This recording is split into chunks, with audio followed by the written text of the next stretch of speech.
No one brings a drama like Kendrick Lamar, but was this year's Super Bowl halftime show pure euphoria or a major vibe kill? Ahead of Lamar's highly anticipated performance at the Super Bowl 59 halftime show, fans had just one question on their mind. Would he really perform his hit diss track, Not Like Us? Meet me in New Orleans. Kendrick's nasty feud with Drake is complicated to say the least, so anyone unfamiliar with it probably didn't understand the significance of the lowercase a pendant he wore around his neck during the show. Fans, however, seem to think that it referenced the iconic A minor line from Not Like Us, which suggests that Drake is engaged in inappropriate relationships with underage girls.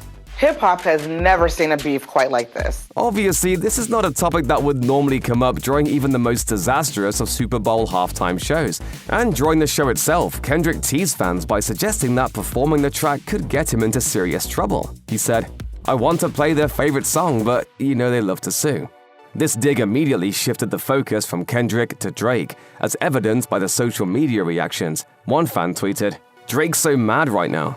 Another wrote, "Drake really catching L after L ever since last year."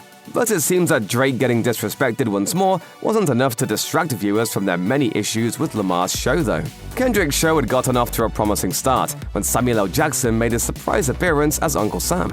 Kendrick then performed a set list that included Squabble Up, Euphoria, Humble, and All the Stars, for which he was joined by SZA. Of course, he also wasn't going to let Not Like Us go unsung, and the audience was more than happy to sing the words A minor along with him. Yes, Kendrick clearly tried to bring his A game for the show.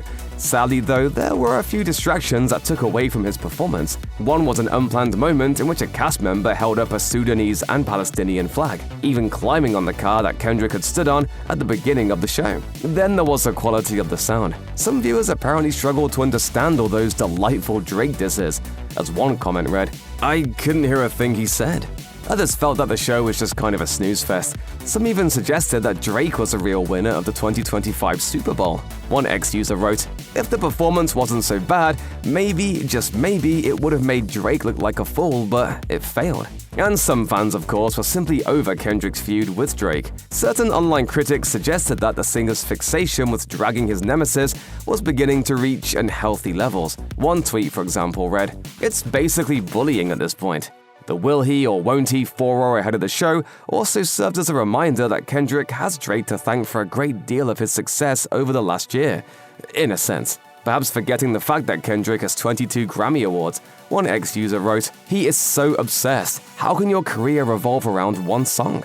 It was also suggested that Drake was low-hanging fruit in a political climate filled with more deserving targets. One user on X argued that directly addressing a certain someone in the stadium would have been a far braver move. They said, "Donald Trump, who is making life harder for black, brown people, as well LGBT community in this country, is literally in the audience, but you want to talk about Drake. Kendrick, you did not eat this, and I say this as a fan, laughing my ass off."